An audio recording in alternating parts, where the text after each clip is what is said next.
ఎటు పోతున్నావు వెన్న ఇప్పుడు? అన్నం తిన్నాం ఇక వాకింగ్ పోయి ఇక మళ్ళీ ఇంట్లోకి పోతాం. రోజు అన్నం తిన్నాక వాకింగ్ చేస్తారా? వాకింగ్ చేస్తే ఏమవుతుంది? పప్పు తిన్నాక ఎందుకు వాకింగ్ చేస్తారంటే అన్నము డైజెషన్ అవుతుందా? డైజెషన్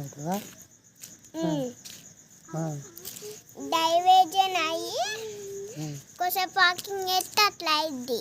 డైజెషన్ కాదు, డైజెషన్ అనాలి. అదేనా? నీకు అనత్తలేదా?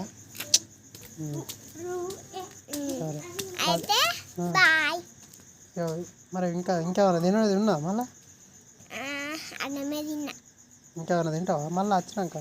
మక్కిత్తులు కూడా తిన్నా. అవునా?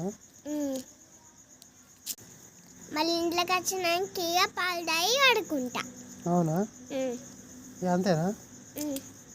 సరే బాయ్. బాయ్. వాకింగ్ చేసిరా పోయిగా.